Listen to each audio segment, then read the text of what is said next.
Yo, what's good, everybody? Welcome back to L Boxing. Back with another one. So we're gonna recap this past weekend's fights, and then we're gonna touch on some news and notes, and then whatever may come up. You know what I'm saying? Boxing wise, y'all know how we do. I want to salute everybody coming through the building. Make sure you guys hit the like button, subscribe if you haven't. You can follow me on my social media, Twitter at OverJ, Instagram at Boxing. So we're gonna get straight to it. You know what I'm saying? Let's go back to the showbox card we had on Friday. You know what I'm saying? Pretty good action. You know what I'm saying? Kind of disappointed in one of the decisions, but we're gonna touch on it. Paul Crow versus Marquis Taylor. This fight right here, man, I thought was pretty easy to score. I had Taylor winning the fight like 8 rounds. I think put like this, it was an 8 round fight.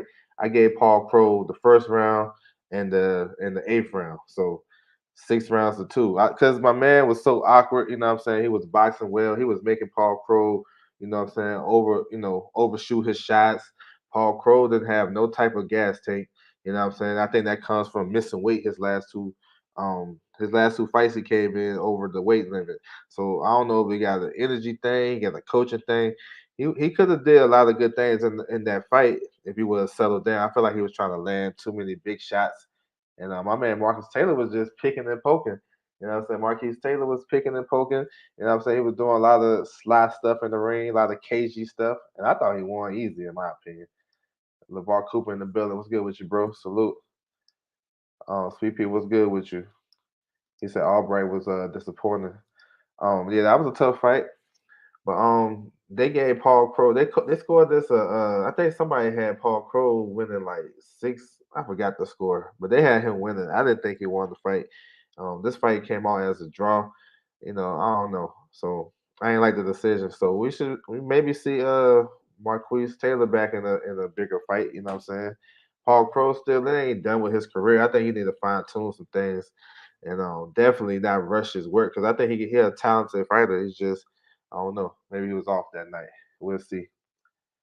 And then the next one, the main event, coming into it, I had Albright winning. I thought he could box a little bit better and counter punch better than what he did.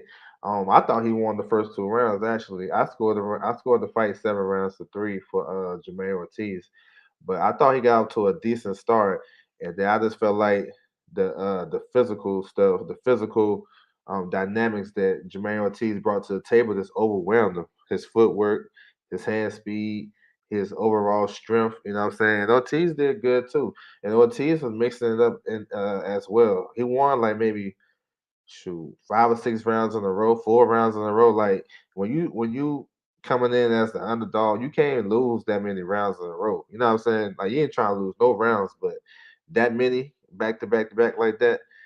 Ortiz is versatile. Like he can come forward and bang with you and let his hands go, or he can box. So he showed a different dynamic in this fight, which I like. So I thought he won the fight clear. You probably can score 8 rounds to 2. I seen Showtime had it 10. They had it 10. No, 9-1. So it is what it is. But Albright, he definitely kind of. It was a letdown off his last couple of performances, especially the one against Michael Dutchover. I felt like his power would be more significant in this fight. It wasn't, and he wasn't really creative with his work. He was just basically 1-2, 1-2, 1-2, 1-2, 1. It wasn't no hooks coming off of that. He didn't invest to the body like that. And Ortiz, coming off a long layoff, I was figured that he'll do a little bit more better work against Ortiz. But shout out to Ortiz. I mean, he put himself in a position to get a good level fight. You know what I'm saying? Whether he come in as an opponent on somebody's promotion company or they just keep building him. But I like him though. You know what I'm saying? A Rod in the building. What's good with you, bro? Salute to you. So yeah, so that was the showbox card. We had another little small card, Thompson boxing. The tall kid right here, Ace Torres, he had a body shot knockout. Well, I think his name Christian Mino. He stopped him in the. He looked good though. He stopped him in the sixth round. He was sharp, yo. Ace Torres been looking real good fighting on these local shows, Thompson boxing. He might set himself for a call. Matter of fact, I like to see Ace Torres versus Jermaine Ortiz. That's a pretty good fight. They're both lightweights. Well, yeah, so he scores a 6 round knockout victory body shot. That was nice. Y'all can catch that on the Thompson Boxing YouTube channel as well. It's still up. All right. So moving on to yesterday's fights. Um, February the 19th. You know what I'm saying? Zor Adelaide versus Jorge Linares. This is a very competitive fight, man. Both guys was going at it. You know, Adelaide Fortuna. Probably I like Adelaide. Adelaide versus Linares. I mean, pretty decent fight, competitive. You know, I thought Adelaide started to pull away with the fight though. I mean, every time he touched Linares to the body, you can tell Linares didn't like that. And to me, watching it, I felt like Linares was gonna whip. You know what I'm saying? He was gonna definitely slow down the stretch, and that's what happened. Um, Adelaide dropped him like twice. The fight was pretty competitive. You know what I'm saying? I seen some people had Linares up, but I had Zor Adelaide, up comfortably. You know what I'm saying? But he dropped Linares twice in the 12th round. Then he got up and finished him. The ref stopped it. So that's a good win for Linares. You know what I'm saying? Yeah, I saw that. Yeah, that was on the I forgot what's called, but yeah, I seen that. That was on the Thompson boxing card, and his older brother lost too. Um, So yeah, so we'll see, man. This is a semifinal title eliminator in the WBC for Devin Haney, so not the final eliminator. You know, I know there was a lot of confusion with that, but Zoradalev gets set right back in position. So I mean, I like him with any type of these fights. My man talk about Fortuna. I like that fight. Fortuna about the fight today. Um, so if he wins, maybe that's a possibility. Um, I'm thinking more so Burchett because ESPN picked up this fight like last minute, so it's a reason why they're picking up this fight. They ain't just you know picking up this fight for no reason. A card that's in Russia where they got their own streaming service. You know what I'm saying on their YouTube channel, so they picked it up. So maybe it's something for Burchett. Burchett is number 5 in the WBC. He about to come back March 26th versus Jeremiah Nakathia. That's a possibility. Um, Pitbull Cruz is number 3. He's gonna face Gamboa April 16th on the Spence Ugas undercard. So that may be a possibility. I don't know, but I don't think he'll get a title shot no time soon. You know, probably against one of those guys I name or just a stay active fight. You know what I'm saying? So we'll see. Maybe something with even with guys like Comey or shoot I dare say Keyshawn Davis. Maybe they feel like Keyshawn Davis is ready for that step. Maybe Top Rank can bring him over to face Keyshawn Davis. You never know. You know what I'm saying? The way these boxing politics, I'm just throwing names out. So, but that was a good performance, though. Good win by Zor Adelaide, for real. And Linares, I think it may be time to go to the house, man. I don't know. I mean, he looked good in spots, but you can tell he definitely lost a step. On the back half of his career. So, yeah, maybe it's time to go to the house for Linares.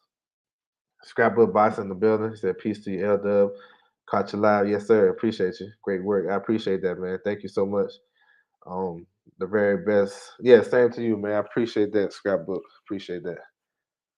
It's time for Amir Khan. Yeah, I agree with that too. For Tuna find the day. Yeah, which card? Yeah. Check box rec. It's on box rec. Late update. Uh Jason Rosario is on that card too. I'm gonna touch on it in this live as well. Another fight on this card got some title implications. Angel, what's his name? Rodriguez, I believe. He got a victory. You know what I'm saying? That was a good victory over Mark Ubenov, and this is a WBA eliminator. And reason why it's kind of important because Chris Colbert is fighting this weekend in eliminator, and yeah, it put this guy in line for that. So that's what it is. This fight right here was pretty good though, back and forth. You know what I'm saying? A lot of good boxing, a lot of counter punching and stuff like that. I thought my man Edge, I thought he got the decision. They got it correct on this one.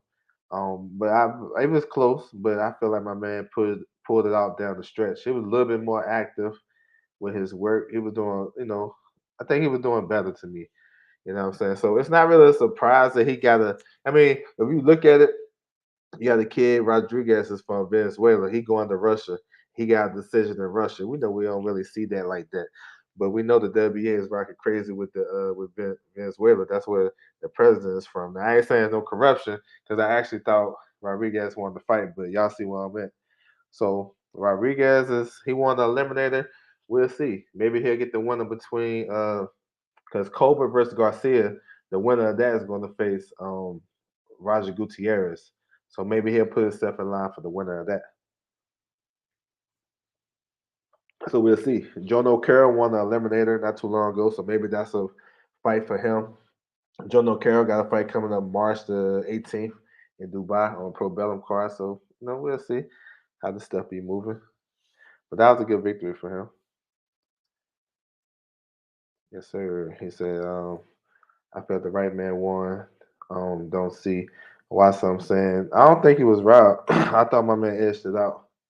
I like your theory on why they got the decision in Russia. See what I'm saying? Yeah, my man from Venezuela. But I thought he won. I thought he edged it out. You know what I'm saying? It wasn't like 9 rounds to 3. It was probably like 7-5 ish, maybe 8-4 because he was beating Bronoff to the punch. He was counter punching him real nice. Thought he did more stuff in the ring. All right. Moving on to this one, man. This is the biggest fight of the day, and it started to pick up steam. I remember when this fight was first announced, nobody was on it. They was like, this we're gonna see this. This long overdue.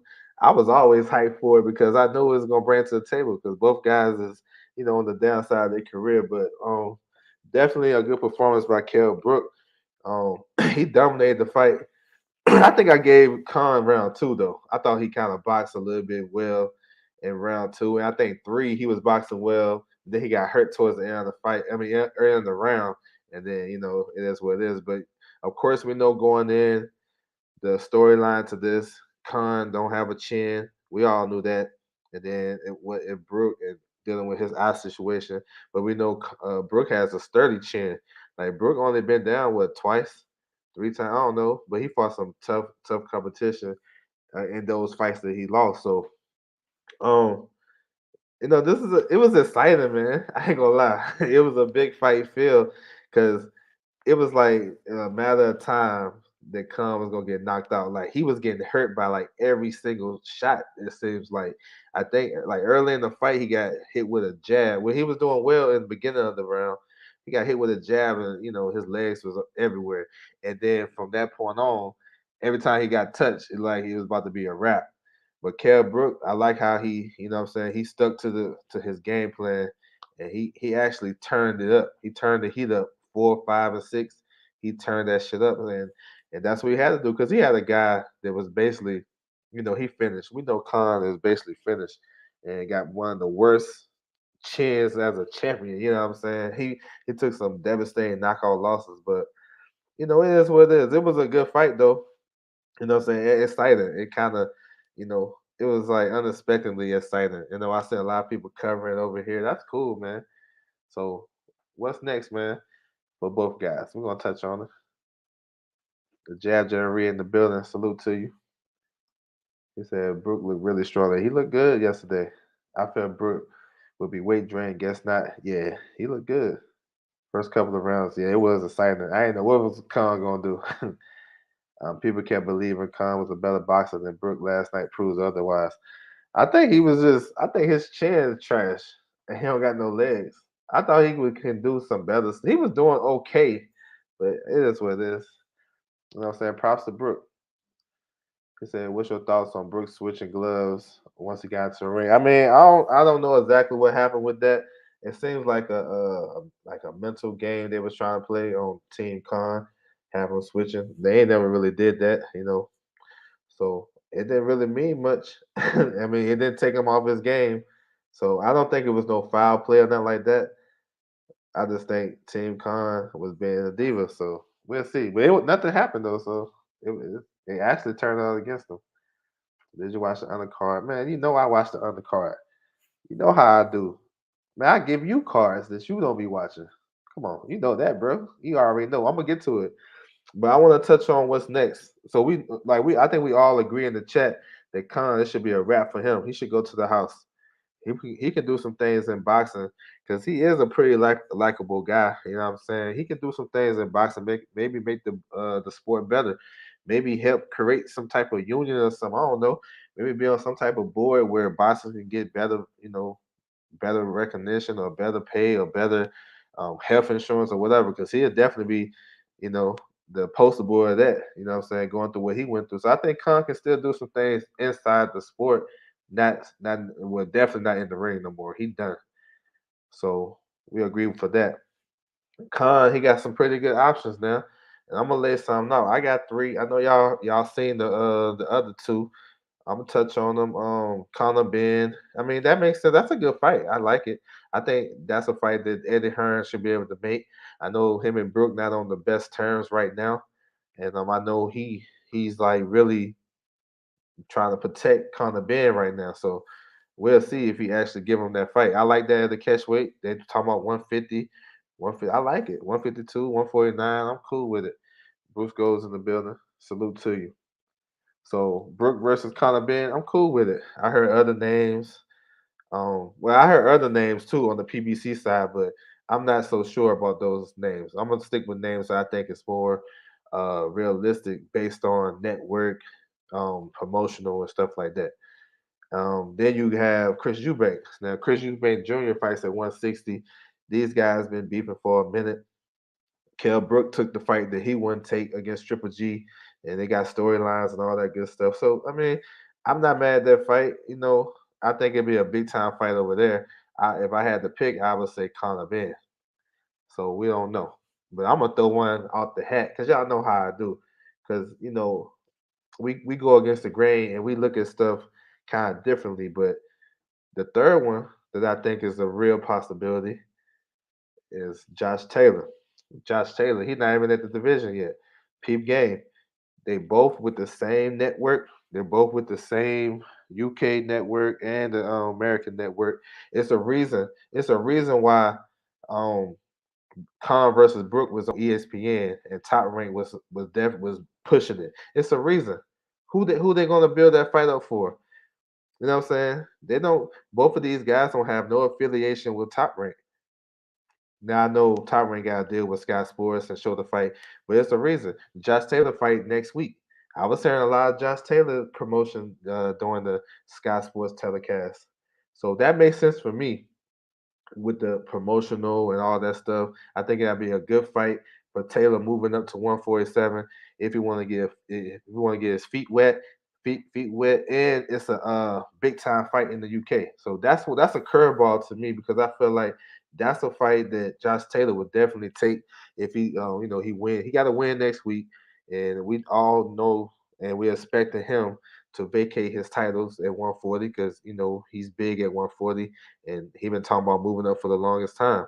Why not move up to Kell Brook? Be the first fight for him at 147, and then once they get this stuff figured out with the welterweight division and the champions, then go after that. I can see that based on the network, based on all that stuff I just named.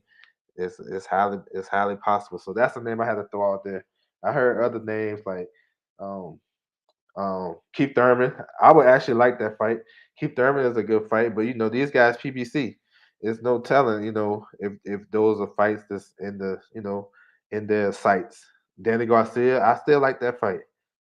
You know what I'm saying? I like that fight, but because those guys got a big name, and I think it can do some big business, especially if they did that fight like in the Barclays or something like that. And Kell Brook, he carry a lot of Kell Brook got a strong reputation in the sport of boxing as a guy that'll fight anybody. So, I can see those fights, but I think what's realistic, staying closer to the promotional thing. Um, Eubank is with Sky Sports, the boxer, you know what I'm saying, who put on that show last night. Um, Eddie Herman worked doing. He got like a long relationship with Kell Brook, so he can make that Ben fight. So it's a lot of scenarios. We'll see though. We'll see. What 154 fighters does Ben Shalom have at boxing? I don't know. I don't know. Uh, Natasha Jonas, boxer did a great job running that event last night. Yeah, their events been looking good. The Eubank fight, the Eubank card with Carissa, that shit was nice. As Adelev, yeah, that's the same guy. David Haney beat both guys. So we're gonna see, man. But good performance by Kell Brook, though. You know what I'm saying? That's what's up. All right, so we'll touch on Tasha Jonas, who moved up three weight divisions to become should win the vacant WO title. You know what I'm saying? 154 pounds. Good performance, man. She landed. Um, she threw a straight left hand, and she cleaned it up with a right hook, one of her favorite combinations. That's the one she landed on Terry Harper and got her hurt in that fight. And she carried her power. She dropped Namath in the first round with that combination, and then the second round she just finished it off, hit her with a straight left hand, and she staggered to the corner, and Namath's corner and stopped the fight. So man, good for Tasha Jones, man, because she was starting looking like the Buffalo Bills, yo. You know what I'm saying? She always get to the championship game or championship fight, and she would come up short. So she needed this one. This is a big one right here. So she gets to do some things at 154. You know, there's some champions. Hannah Rankin, who was on the broadcast, who's a WBA champion.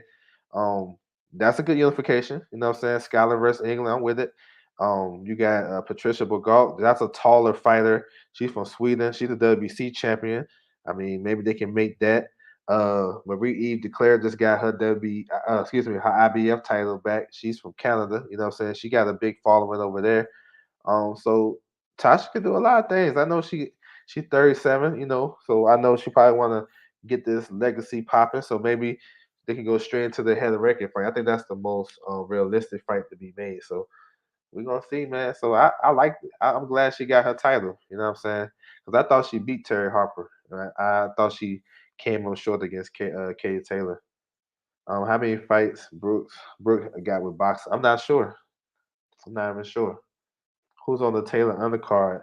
But Beast Ramirez on there. You got a bunch of UK prospects. You got some Olympians on there. I'm gonna do a video on that tomorrow. If you want to check it out, but it's a bunch of like Irish fighters and stuff on the card. But Robeisy Ramirez is the other big name on that card. He's facing Eric Donovan. You know what I'm saying? If Marshall beat Shields, how excited would you be for Marsha versus Tasha? I mean, not really excited because um, can Tasha move up to 160? I don't know. And for one, I don't think she's gonna beat Carissa Shields. She ain't beat Carissa Shields. We're gonna definitely break that down. But the thing is, with Carissa Shields, she know how to win the big fights. We don't know if Savannah know how to win the big fights. We don't know how she gonna react with that type of pressure. And when they say when you mention Savannah Marshall being Carissa Shields, that's crazy because I don't really see Carissa Shields getting hit that much. You gotta go all the way back to Hannah Gabriels when she dropped her, and then after that she got up and won like the rest of the fight. And I don't see her getting hit. That first round against the last fight that Savannah Marshall had, she was getting touched up by a girl much slower than Carissa. And Carissa don't got the biggest punching power, but the thing with her that y'all gonna find out, her speed is gonna slow all that shit down. Savannah Marshall trying to do. Y'all gonna see though. He taking bets too. Rabisi is in a tough fight or not. It's a tricky fight because this kid Donovan can box. He's a southpaw as well. He can box. Um, he been stopped before. I believe Zephyr Barrett stopped him with he was winning the fight, but Zephyr Barrett came from behind and hit him with a left hook and got him up out of there. He said, "What does the days look like for Lubin fight?" That's April 9th. April 9th. Yes, sir. All right, moving on. I'll touch on one more fighter that was on this card. Frazier Clark, heavyweight, got first round knockout. You know what I'm saying? He was a Olympic bronze medalist. We're gonna see what we're gonna do. He 30 years old, so is they gonna fast track him? I don't know. I know he's been sparring with a lot of top guys over there, so just want to throw his name out there. All right, so to this heavyweight fight. So Ocelo Bed versus Wok, man. This is a pretty decent fight, honestly. It was a step up fight for Wok. Excuse me, for Ocelo Bed because Wok, even though Wok is 42 years old and stuff like that, he still gave this guy a tough fight. You know what I'm saying? Austin Beck started off aggressive. I thought he won the first two rounds, but then I think Watt got mad. He got hit with a shot and he got mad and he started boxing and he started piecing up Austin Beck, hitting him with uppercuts and all types of stuff. He was doing well in the fight, but then the fifth round he got hit with a right hand, and that kind of pretty much finished the deal. He stopped him in the sixth, but he was hurt ever since that right hand happened. So good win for Oslenbeck, who has a top 10 ranking in the WBC and the WBA. You know what I'm saying? So maybe he get an opportunity at one of these up and coming heavyweight fighters. You know what I'm saying? we'll see. But yeah, I like that. I like these obscure type of fights and cards and these fighters nobody be on it. Lubin versus Fundor. Yeah, Fundor. Yeah, WBC interim title. That fight was off yesterday. It got off. Somebody's team got COVID. Chicano Prophet in the building. What's good with you, bro? Salute to you. So yeah, I like that though. We're gonna see though. I think he's like number 8 in the WBA.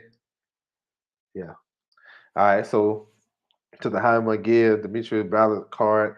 I mean, this is pretty much what I expected, man. Jaime McGill is one of the better offensive fighters we have in boxing. You know what I'm saying? I think he's still developing. I think he's improved since getting with Aaron Morales offensively and actually defensively too. Like he rolled and slipped like maybe 5 or 6 shots in a row last night. I like that he was ducking under. I think that happened in the second round. How McGill can fight, man. Now, I'm not in agreement with how they actually moving him at 38, 39 fights. I think it's time. I think it was time for him to challenge one of these top guys. Um, you know, after the Terry Johnson fight, I felt like he was ready to fight one of these guys. Now, I know I ain't on the team and whatnot, but I think it's definitely time for him to step up and fight a tougher, a champion. I think it's time. Um, but Muhammad is a good fighter. I don't think he's no pushover though. I mean, I know it's like he's avoiding these guys, and I know he number one for Andre, number one for Charlo, but he going other routes, and uh, he's supposed to face Dermanchenko for the WBC eliminator, but he chose to fight Rosado, which I ain't mad at that. That fight was a good fight though, and that fight was already in the works, so I'm not really tripping. And um, then he got to fight. I think they gonna order him versus Carlos Adames, so we're gonna see. But yeah, man, I thought the performance was good. Ballard really didn't bring nothing to the table. If you watch his fights, you already know what time it was. You know what I'm saying? But I like how they keeping Jaime get active, man. If he might mess around and get another fight like in May. You know what I'm saying? And I look, if you're not gonna fight the top guys, which I want you to do, and I think that's what all fighters should do when they're at a certain level. I mean, stay active. Shit, it's some guys that don't fight top guys. We only fight once a year. So if he gonna stay active, that's gonna only make him sharper. He 25 years old, but I definitely like to see him. Um, I know it's a possibility that the WBO may order him versus Zanabek. We're gonna see. Uh, I like a fight with any of the top guys in middleweight. Charlo, Triple G, Andre, which I don't, that fight is probably not gonna happen and not realistic right now. Um, shoot, even Chris Eubank, I like a fight with him and Chris Eubank. That'd be pretty tight. You know what I'm saying? So we're gonna see. But he looked good last night. Any closer to Fez Alvarado? Not sure. They're working behind the scenes. Golden Boy said the purpose of last night's fight is to see how we be effectively consistently cut the ring. Man, that shit sounds good. Cause who he gonna cut the ring? This dude stayed in front of him. He wasn't even moving. Agreed. Time for McGill to step up, but he could also very well inherit the yeah, yep, true, true, true. I think with Andre though, he gonna have to fight somebody though. He gonna have to fight Zanderbeck. That's a tough fight for McGill. WBC, I forgot who's number 2. I know I think Carlos Adames number 2. So I think Carlos Adames fight, I like that fight better from Jaime McGill than I do Zanderbeck. But I mean, take on the best challengers, I guess, because I say that because Carlos Adames can fight, and he did well against Derevchenko. But them last 4 rounds against Derevchenko, he had the Gatorade bottle on top of his head. He was gassing out. You know what I'm saying? So and Jaime McGill, he'll pick it up. You know what I'm saying? He said weakness. He'll pick it up and let his hands go. That's one thing. He gonna always give himself a chance to win the fight because he gonna let his hands go and he throw a lot of combinations. So I like that fight Adamas for McGill. So if it be for a vacant title, vacant WBC, I'm with it. That's the fight he'll probably go after. I think that's a fight he can win. JC in the building. What's good with you, bro? He said Adamas versus McGill or Charlo. Yeah, I'm with that. All of them. I think he beats Adamas. I think Charlo will have his number. I think Charlo can kind of keep him solid with his jab. But those good fights too.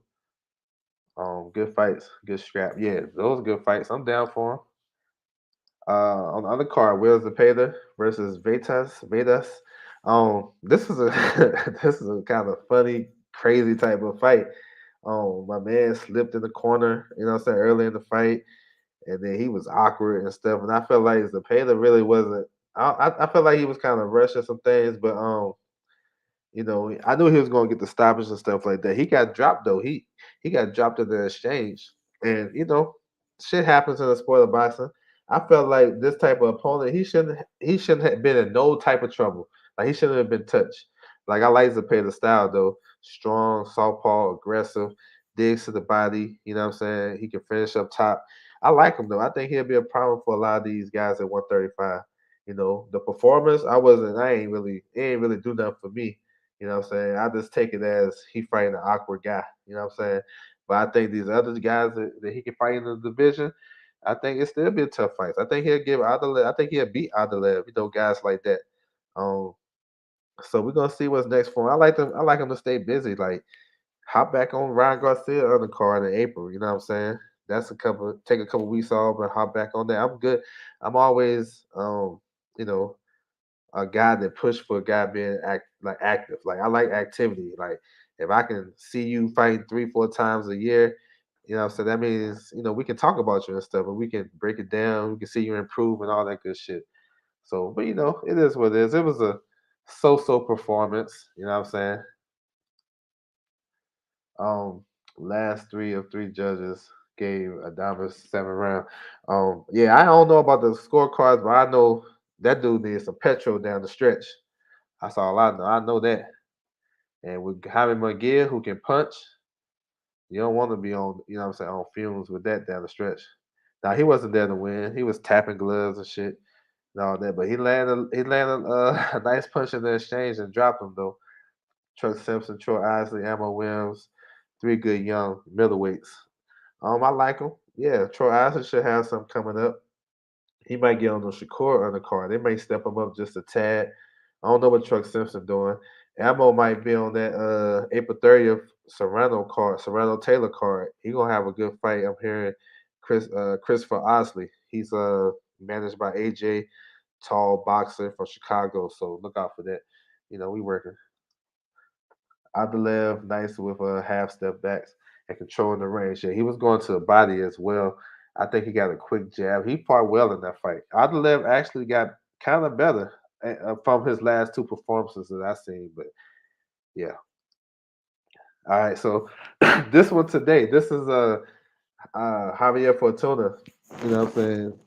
He's on the card with Jason Rosario. Man, these is tune-up fights. Let's call it what it is. This is Dominican Republic. I don't have a link for it yet, but it should be dropping pretty soon. You gotta hit me behind the scenes, you know what I'm saying? But this from Dominican Republic. And I expect after these guys get wins tonight that they'll have something coming up for lined up in the PBC. You know what I'm saying? It's some smoke for both guys in their respective divisions. I know Rosario moving up to 160. So I mean, he can get some fights over there. And then same with Fortuna. So he got some up and coming young fighters like Frank Martin, maybe Rayo. I'm saying if he win in April, you got some other guys too, Michelle Rivera. So we're gonna see. All right, so I want to touch on some news and notes before I get up out of here. Then questions and anything else, but we're gonna run through a couple of things real quick. Um, yeah, I appreciate everybody coming to the building as well. Salute to y'all. But let's talk about this one, Charlo versus Castano. So this is one of the biggest fights that was on the schedule, March 19th. So Castano had to pull out with a right bicep injury. You know what I'm saying? He want to push it back 2 weeks. Somebody said something about May, but he said he can go in 2 weeks. He just want to stay in the gym and keep his weight down. I ain't mad at it. I mean, I'm not mad at that. I know this happened to Charlo before with Tony Harrison, and he thinking he was faking. I don't think Castano faking. You know what I'm saying? So that's out the window. That's just probably narratives. I just think you don't want to go into no fight with Charlo injured. That's all I'm saying. To me, that's the ultimate respect. But he ain't trying to push it back April and May. I mean, excuse me, May and June. He's trying to go April now. PBC had a date April 23rd, and that's the date right like a week after Spence and Ugas. And when they do a pay per view, they normally replay the main event the next week. So that'd been a perfect spot. You know what I'm saying? To reschedule this. So we're gonna see. Um, when they think Fortuna too early for Rayo. I'm not sure. You know what I'm saying? I don't know. I mean, we'll see. Jamel is wrong for claiming fake injury. His dealings with Harrison have no relation to Castano. Yeah, I disagree with that too. So the WO came out and they wanted Castano to show proof. Castano, I think, uh, so what it is, Tim Zoo wanna get his opportunity. He's a WO mandatory. He was on the undercard to face Terrell Goucher just to stay busy and stay on schedule with the winner between Charlo and Castano. So when Castano got injured, they was forcing their mandatory. You know what I'm saying? So the WO wanted Castano to show proof. He showed proof. He even requested Tim Zoo to pick a doctor so they could check him out and all that shit. So I think they're gonna allow this. You know what I'm saying? Um, Jamel Charlo got mandatory too. Well, he got one mandatory that's due. That's the IBF. Back to Matazaliev, who was going to fight on the undercard too on this March 19th, but maybe off TV, but he was on the card. So I was thinking if they was going to keep this date, if Castano can't make April and they can postpone it to the summer, I was saying Charlo was going to have to fight his IBF mandatory. Now I know he got the BC and the WBA, but those not due yet. Lubin versus Fundora, they're gonna fight for the WC interim, which means they can defend that. That's actually when you hear anything about somebody being the interim champion, that's basically giving the champion leeway a little bit, maybe one fight. You know what I'm saying? That because interim champions can defend their interim title. You know what I'm saying? We've seen that before. So that ain't nothing that that's crazy, or they're gonna order that. The WBA is still under review because of Renoff and Sorrow. They had that controversial ending to their fight, so they probably run that back. So the WBA out the picture. So it's just the IBF. So we're gonna see. I think they're gonna push it back to April 23rd. You know what I'm saying? Because Castano supposed to take like 3 or 4 weeks out the gym. Well, 3 or 4 weeks he's trying supposed to let it heal. He's not out the gym. I see him still throwing the left hand and shit. And that's just important. Like if you think a guy need to fake an injury going in against Charlo, you know what I'm saying? I want to come in at least, at the best, condition that I can because that right hand, that's gonna block the left hook, which he was getting hurt by in that first fight. You know what I'm saying? Like you want that shit to be healed up where you can do something with it.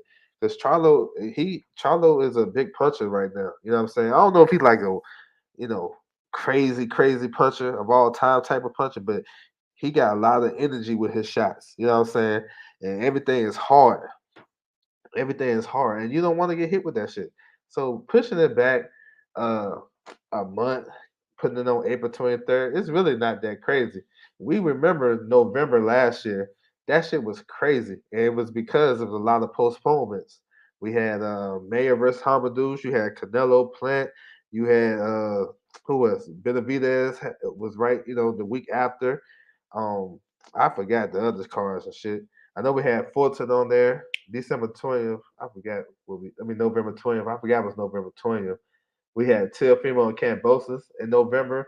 That shit was crazy. So if they push it back to April 23rd, we're gonna have a similar type of situation. Because we got Ryan Garcia, we got him April the 9th. We got the Lubin Fundora card, April the 9th, same night. The 16th, you got Spence and Ugas. And then Conor Ben is coming back that day in the UK. Then the 23rd, you're supposed to get Fury and White. Then if you get this card on the 23rd, it's crazy. Then you got Shakur Valdez on the 30th. Then you got Serrano and Taylor on the 30th. Shit gonna be crazy. So I ain't even tripping. I like when boxing schedules be crazy like that. Get me more hype. You know what I'm saying? So we gonna see. Let me see what I missed.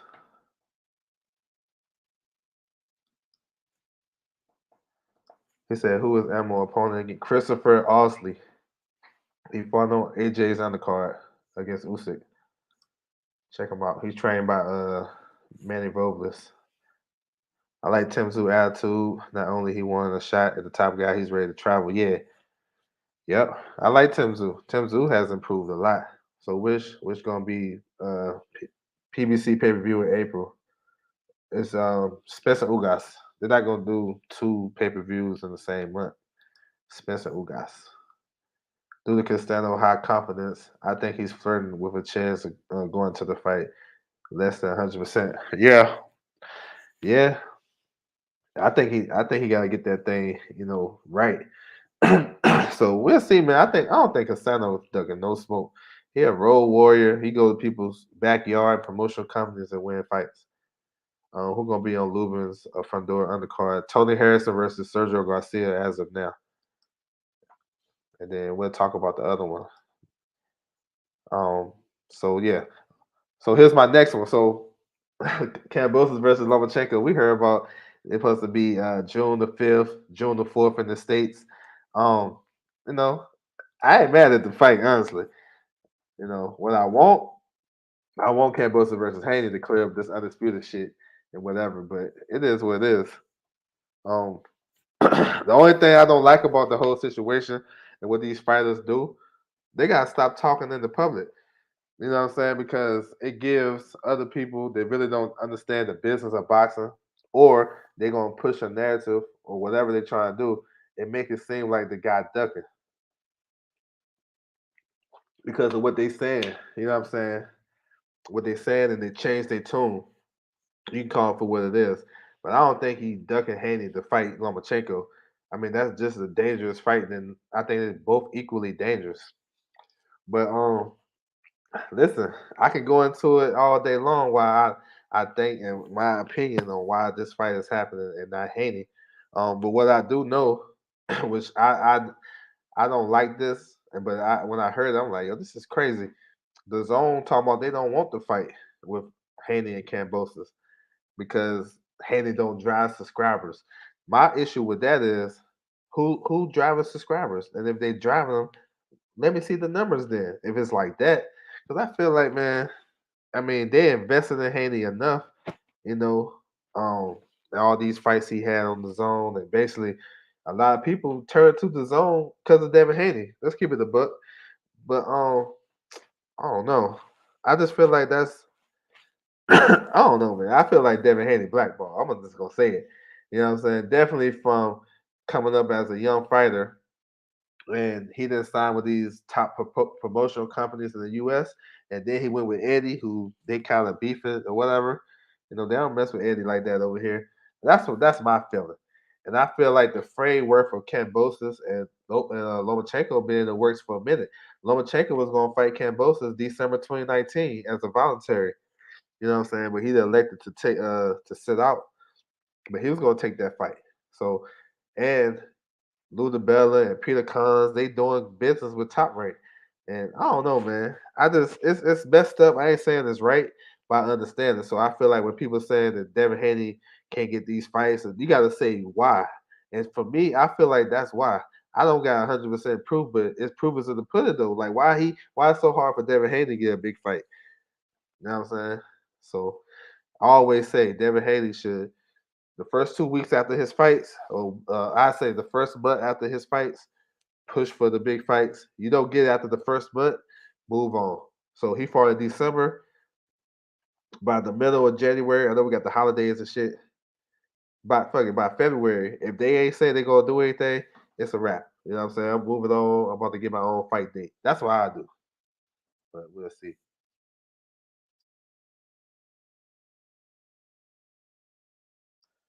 All right, let me see. He said Lube about to catch a body. I got front door. You already know why too. What's good with you, bro? Um, 54 division light. What happened? What happened? What got happened to get it popping? No, it's not light. I don't think so. I mean, the only thing that messed up the division is the performances by the former champions of late. Hurd, Harrison, J Rock, those guys, their last couple performances, it kind of so well. I kind of agree now. Now I'm thinking about it because if those guys was on the top of their game, then the division would be crazy. But since they kind of slacking off now, you know what I'm saying? Yeah, okay, I'm with you now. I had to think about it. My best. So they gonna postpone the whole main card. I'm guessing they'll do that. But there's an opportunity where they may keep that date and keep that card. It's an opportunity. They're trying to find. I'm gonna get to that. I got you. I got you covered. They trying to. It's a couple of names they're trying to do.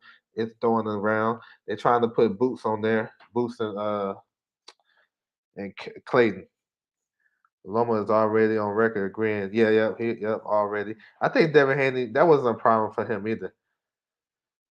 But what I'm saying, what I'm hearing is just the zone they want to do Cambosis Haney. They want to do Cambosis and Ryan Garcia. They had multiple AJ and Canelo fights. Still 1.billion boom. Yeah, I'm sure. I never seen no numbers. I never miss Haney fight on the zone. Yes, sir. 4,000 tickets. Yeah. Haney gonna have to do dangerous. Yeah, 140. Yeah. He said Haney versus the Peder. I said it's cap because the Peder not ranked in the WC rankings. Um, Haney done have. Yeah. Yep. But I mean, see, they gotta be creative going to 140 because the belts basically you got mandatories and eliminators for already. So who they gonna fight? You know what I'm saying? They're just gonna go have a fight up there, then come back, or I don't know if they're gonna jump the line. Like it sounds good. It sounds good. But who they gonna jump the line? Who they gonna jump over in line? Charlo get undisputed 154. I think he gonna go to middleweight. Yeah, I can see that too. But then again, I don't know because listen, they got Tim Zoo to fight on that undercard. He ain't come all the way over here just to, you know what I'm saying? He ain't come over here not thinking he not gonna get a big fight. Like you gotta think about the politics of shit. He can sit in Australia all day and bring them guys out there to him. He came over here to get on the undercard. So he expecting something big. So I think Charlo would stay for that. So who is the pay to rank with? The WBA, I believe. WBA, and I want to say WBO. Go check it. Go check out my rankings, bro. You know how I do. You think 140 very tough for the 135 guys. You think 140 very tough for the 135 guys. I do actually, man. I do.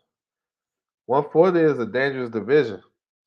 Like it's a because those guys are bigger for one, they punching harder, and it's stacked. It's a lot of young guys that he'll have to deal with if he's trying to do that route. I think he'll have problems with guys like Montana Love, with the speed and stuff like that. The guys that can punch, like guys like that. He's not even the champion, so I don't know, man.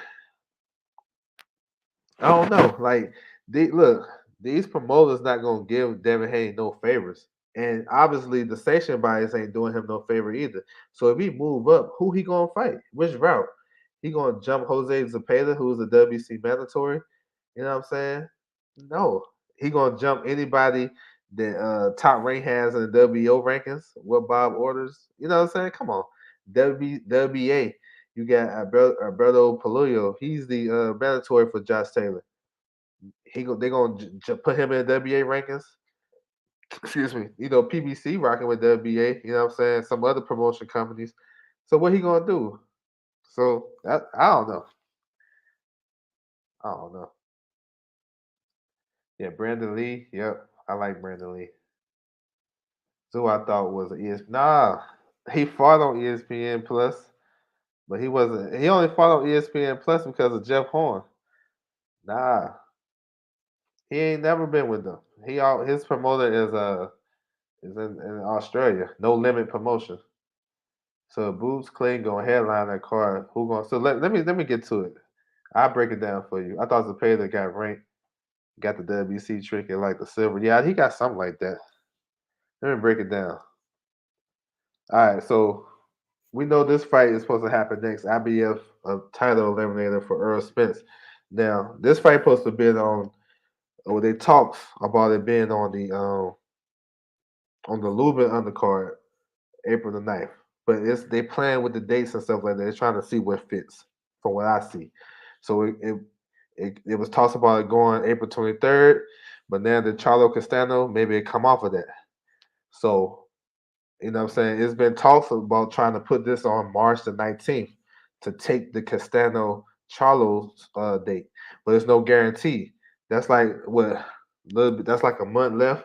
Can both guys gonna be ready for that? That's what I'm saying. They're trying to figure out if these guys will agree to that. There's no guarantee. It's just something thrown out there in the air. So maybe Boots and Clayton can fill that March 19th date so they can keep the undercard or maybe keep that card going and then, don't just lose out these guys in training camp. Because your Elvis Gomez is supposed to be on that undercard in a showcase fight with Jorge Cota. Uh, you got Casa Zoo and Terrell Goucher. And if you put this on the top of it, Javon Ennis versus Custio Clayton, that's a good 3-fight card. You know what I'm saying? A good 3-fight card. And I think it's supposed to be another fight too. So they're just trying to work it. You know what I'm saying? So it's nothing official. It's just talks and shit. It's something that could happen or it can't. It depends. It may go on the original date that they was throwing around April the 9th. You know what I'm saying? That'd be on another stat card with Lubin Fundora, and then you got Tony Harrison and Sergio Garcia in this fight. Or maybe it'll stay on April the 23rd. You know what I'm saying? Maybe it'll be the co-main for Charlo Castano too, because they only gonna do 2 fights on April 23rd if they do that date. Because like I said earlier, they're gonna replay Spence versus Ugas on Showtime. So it's a lot of shit working and playing around, and like it's nothing 100% right now, but it's something that's in the works. So if I'm saying it, it ain't. If I'm talking about it, that means something is floating around. But I don't got it 100%, but I'm just putting it out there. So if y'all see it coming, y'all see it happen, then y'all already got the jump start on it. So that's what I'm saying. So I hope that answered your question, Sweet Pea. Hope it answered your question about that whole situation. And then there's another fight that I'm hearing that may go because you gotta think this fight is in LA. It's a heavyweight fight that may have a chance to make that card, and that's Frank Sanchez versus Chris Arreola. So I'm not 100% sure. Maybe that fight is probably in the talks. Maybe it's not gonna be on that date, but that fight is in the talks, and it's something that been whatever. It's just inside shit that you probably won't get everywhere else. But nothing is official. Like I said, some stuff I can tell you 100% that it's done. I got you. But some stuff I just say shit is getting floated around. It's a rumor. It may happen. It may not happen like that. So that's how we rocking, man. Let me know if somebody else on YouTube is giving out that information like that, so I can go learn something. You know what I'm saying? We rocking for sure. So Boots versus Clayton, I like it. You know what I'm saying? It's a good fight. It's a good fight. I like it. I think Boots wins the fight. Also, I got Cusio Clay's last fight that was off TV on Donaire Goballo. I got that on my channel. Feel free to check it out. You get an opportunity. That was his last fight. So we're gonna see. But yeah, I like it. I like the fight though. All right, couple of more topics and I'm gone. Oscar Rivas versus Evgeny Romanov. This WC Bridgeweight title. They got this fight scheduled sometime in June. You know what I'm saying? It can go in Canada or it can go in Colombia, which is the home country of Oscar Rivas. So we're gonna see. This is a pretty good fight, man. Yo, Romanov can fight. You know what I'm saying? He's a smaller, well, I think he's a smaller heavyweight than Rivas, but Rivas been cut down to make the 224 limit. Um, he didn't really look too good in his last fight against Ryan Rozeski. I thought Rozeski was getting off on him. You feel me? I think if Romanov is able to get off like that, you know what I'm saying? We may have some, but this is a pretty interesting fight though, because Rivas always come to fight, and Romanov ain't going nowhere. He gonna sit right there in the pocket and fight, and it should be a pretty good one. Romanov, a lot of people know him from stopping Deontay Wilder in the amateurs. I think that's where he get his claim to fame. You know what I'm saying? So we're gonna see what he do with his own career. And I think he have a pretty good shot of winning this fight. You know what I'm saying? So we're gonna see. And then this is my last one. So Savannah Marshall versus Femke Hermans. That fight is scheduled for April 12th, but you may see it get pushed back to. I mean, excuse me, I gave it away. It's supposed to have been March the 12th, but it may be pushed back to April the 2nd. You know what I'm saying? Maybe just do. It's not an injury or nothing like that. For what I got, what I'm hearing is just a scheduling issue because March the 12th you got Lee Wood versus Michael Conlon that same day, and that they'll be going up against that. And reason why it's important not to go up against that because you got to build a Carissa Shields fight. So of course they try and bring Carissa Shields over there and build up the fight. And y'all seen what happened last time. So you're gonna be going against Lee Wood and Michael Conlon, who, Michael Conlon is a decent draw. I know he a good draw in Ireland. So we're gonna see if his fans will come out. And then they trying to see if Lee Wood is a good draw fighting in his hometown of Nottingham. You know what I'm saying? So it really don't make sense to do that fight that day. So it makes sense to do it a couple of weeks later, April 2nd. We'll get against her and Femke Hermans. That'd be the only fight really because it's not gonna be no fights that weekend really because it's a Final Four weekend and it's no boxing in the U.S. that weekend. You know what I'm saying? That's the reason why Ryan Garcia pushed his fight date to April the 9th instead of the 2nd. So they'll have the boxing world, you know what I'm saying, focus on them for that week. So I think it's a good move. You know what I'm saying? So we'll see. And then let me know if anybody got that too. He said, let me see. So if they float with Boost versus Clayton, Charlo Castano, April 23rd, one day still have a problem headline. Um, yeah, but you ain't hear Frank Sanchez and Chris Arreola? You ain't hear that. That went over your head? Yeah. Come on, bro. You gotta keep up with me. Chris Arreola is from LA. The card is in LA in the Staples Center. They can scale it down a little bit, get the Mexican fan base in there. So that's what I'm saying. It's a lot of moving parts. It's no guarantee, but like I said, it's some stuff that I get that I know, of course, a lot of people don't get. So just floating it out there. I think the best bet would be having Boots get that day. If both parties agree, Boots and Clayton to make that fight date March 19th, I think that might be what they really want. But if Areola and Frank Sanchez is ready to go by then, I can see that going that day.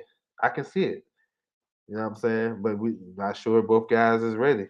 And these guys, they know they be in training camps and stuff behind the scenes. Just because it's not on IG, don't mean they're not training. So that's what I'm saying. He said, "Yep, I heard." See, yeah, it be going over their head because they might be expecting, what I'm saying, some other stuff. You know what I'm saying? Expecting me to turn down a fighter or call a fighter or whatever. I'm telling you, it be some gems in these videos. Sometimes I don't be realizing what I be saying, like, or what I be dropping until I go back and listen to it myself. I be like, damn, I gave that away. You know what I'm saying? But it's all good. It's just all growing in the sport of boxing. But we're gonna see. That's why we haven't heard nothing. That's why if you go to Ticketmaster, let me go to Ticketmaster right now and go look up Charlo Castano. Let's see if those tickets still on sale. You know what I'm saying? That's a lot. That's something you can go do too. If those tickets still on sale, that means they probably still gonna keep that date because knowing that Castano, uh, you got a month away from the fight. You know what I'm saying? So let me see. So I'll be figuring shit out by doing stuff like this too. Like I go over there and see if this shit's still on sale. Yep, it's still on sale. They still got Charlo Castano as the headline. So if I'm thinking if the fight is done, if it's done, um, if they ain't gonna have no fights on that card, they'll probably just take this off the website, right?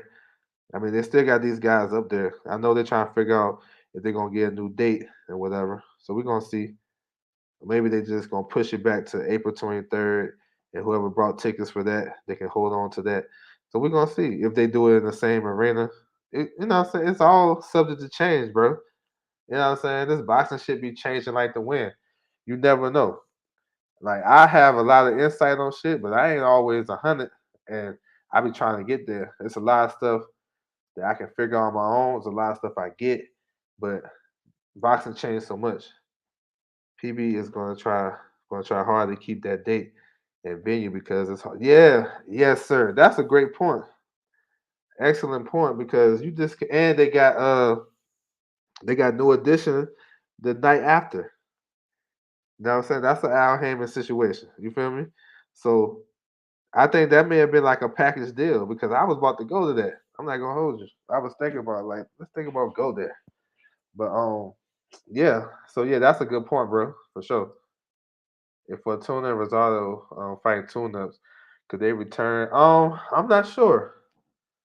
I mean, I guess it's a possibility, but I'm not sure. It all depends on the schedule and how these guys trying to fit their fights in.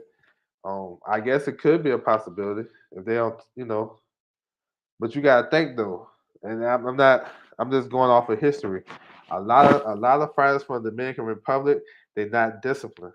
Look at the best one we had, Juan Guzman, the best Dominican fighter. How many times he missed weight? You know what I'm saying? If you look at all these other guys blowing up in weight, Rosario, we know he got an issue with taking body shots. Fortuna missed weight a couple times. Like these guys, not the most disciplined. So I don't know. April 23rd that's a quick ass turnaround for them. Then if you tell me something like June, you know what I'm saying? Maybe they can hop on Tank Davis undercard versus a good opponent. Like I don't know if Fortuna will fight his countryman Michelle Ali, but that's a good fight on Tank undercard. Let's say Tank go in June. You can see Rosario versus somebody like I don't know Jose Benavidez, who came in number 9 in the WBA rankings not too long ago. You know what I'm saying? Maybe you can see Rosario versus Jerry Hurd at 160 on Tank Davis undercard. Like shit like that. You know what I'm saying? So I would say if you was telling me June, I would be like, okay, June, July. I think that sound about right for them. But April, shit. I don't know. That's pushing it. But I feel you though. Because he's trying to figure out as boxing fans we get in tune with the sport. We be trying to figure out fight dates and undercards, and that's cool because we curious because we're gonna spend our dollar or we're gonna spend our time to watch the fight. So we'll try to like pick the brains of these networks and promoters and shit like that. So it's cool. You know what I'm saying? It's cool. Ain't no not. But yeah, man, I wanna thank everybody for coming through. I appreciate the time and the comments. It's all good. He said, "So where do you think Charlo Castano take place?" I don't think it'd be in Phoenix. I think Benavidez fight date been pushed back. He was. I think that was part of the reason why he pushed it back because of the playoffs. But Benavidez probably go like in May, maybe May 14th or May 21st. But Castano, I'm not sure. We'll see. He said peace. Yeah, salute. Salute to y'all, man. I appreciate it. You know what I'm saying? Hope you guys enjoyed the live. Feel free to follow me on my social media, Instagram, L Does Boxing, Twitter, OverJ. It's all good. It's all love. That's my time, and I'm out.